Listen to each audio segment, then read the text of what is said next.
Is there a Turkish race? No. Is there a Turkic race? No. Just like there is no German, French, and definitely no Aryan race. Race science began as an attempt to understand the human diversity. It had catastrophic consequences, but I will not be bashing the intellectuals of its time here. Early researchers worked with limited information and tried to categorize humanity into neat biological titles. We now know that those titles do not reflect reality. But the funny thing is that even in 2026, many people still fall for the pseudoscience surrounding DNA tests and phenotype reading. They think that some facial structure or a spit example can separate a Croatian from a Serbian. Modern genetics paints a very different picture. Human populations have always migrated, mixed, traded, conquered, intermarried, and moved again. The borders on today's world are recent. The genes within them are not. Yes, some populations can show differences on certain metrics. Some groups are more likely to carry some certain genetic traits, process sunlight differently, metabolize substances differently, or have different risks for particular diseases. Those differences are real, but there are no basis for building a new society based on racial differences. After all, if your IQ advantage can be eliminated in 2 generations of education, that is not much of a superiority to begin with. A DNA test cannot look into your soul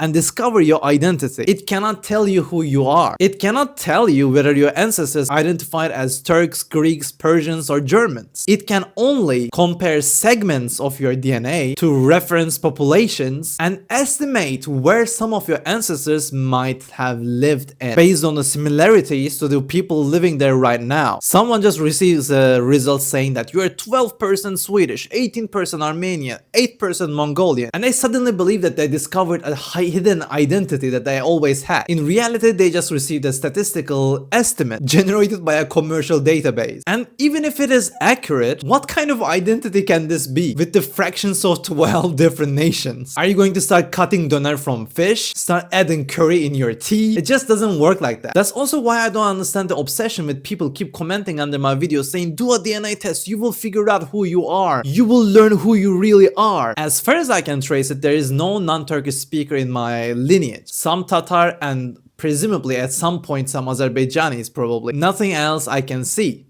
But even if a result comes and says that I'm 100% Greek, 100% Armenian, you think that will be a huge revelation about who I am?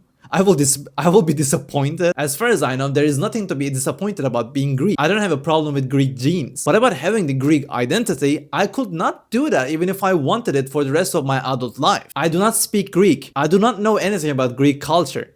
I do not feel belonging to the Greek people. Even if I got a DNA result and went to Greek, no one is gonna embrace me. This is not how national identity works. Imagine a Nigerian man wakes up with a sickness. He looks Swedish. Do you think he can be Swedish?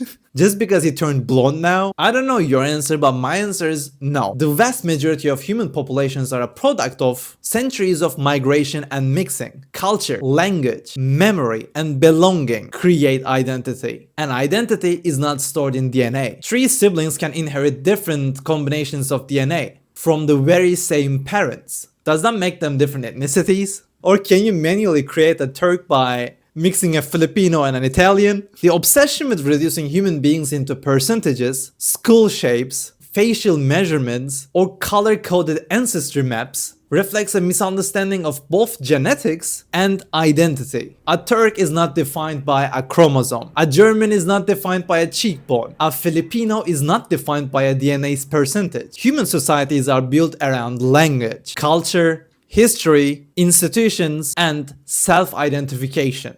Genetics can offer you an easy answer in your search for identity, but easy answers are rarely the correct ones. Just a thing to keep in mind.